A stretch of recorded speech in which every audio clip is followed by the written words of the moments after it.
एकमेकांच्या टोपीवरून तुमचा वाद सुरू झाला होता आणि तो वाद तुमची एकमेकांची भेट पण झाली अशी माहिती. ती भेट कधी आणि कुठे झाली आणि काय चर्चा झाली? नाही, सन्माननीय पंतप्रधान महोदय ज्यावेळेस संभाजीनगरला इथं दिल्लीवरून आले आणि इथून जळगावला जाणार होते त्यावेळेस मी एअरपोर्टवर साहेबाला भेटलो. साहेब मला बोलले आपल्याला 5 मिनिटं चर्चा करायची. आम्ही दोघांनी चर्चा केली.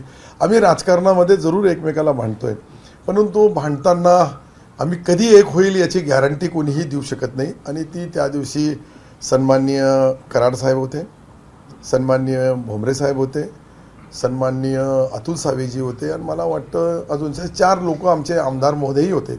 त्यांच्यासमोर त्यांनी मला एक साईडला नेलं. आम्ही बोललो, आमची चर्चा झाली. आमची चर्चा रेल्वेच्या बाबतीत खरं म्हणजे पंतप्रधान महोदयाचे आभार मानायचे आणि पंतप्रधान महोदयाला विनंती करायची की त्यांनी आमच्या कार्यक्रमाला भूमिपूजनाला यावं अशी विनंती.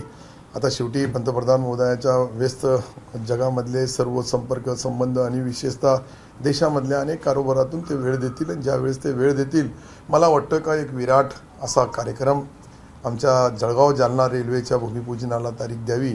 आणि जो देशामधला सर्वात मोठा बोगदा आहे तो सिल्लोडमधून जी रेल्वे चालली जळगावला, सिल्लोड मार्ग जालना जळगाव रेल्वे पण सिल्लोड सोयगाव मार्ग जातील, तर त्याचा परिणाम निश्चित चांगला होईल अशी मी विनंती केली. आणि त्यांनी मला असा चर्चा काय झाली तुमची? तुमचं सिल्लोडला ते पाकिस्तान वगैरे असं काय बोलले होते? नाही, ते काय ते नाही, त्याचं मनोमिलन झालंय का नाही? नाही, मनोमिलन नव्हतं, पण शेवटी विकासाचं मिलन होतं.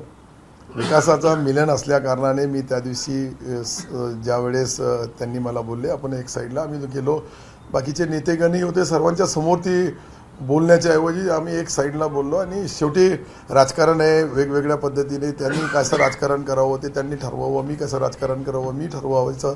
दोन्ही पक्ष आमचे असले तरी महायुतीचे नेते म्हणून त्यांची ओळख आहे आणि यामुळं मी त्यांच्याशी चर्चा केली.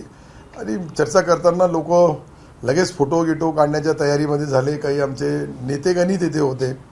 तर कराड साहेबांनी त्याचा माझा असा फोटो बी काढला. तर त्यांनी सांगितलं घ्या, असं आमचा जवळचा फोटो घ्या आणि घेतलं.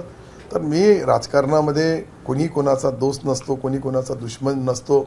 ज्या पद्धतीने राजकारणाची परिस्थिती निर्माण होती त्या परिस्थितीच्या नुसार आज आम्ही दोघंही एक महाविकास आघाडी जशी आमच्या विरुद्ध आहे तशी महायुती आमच्या सोबत आहे.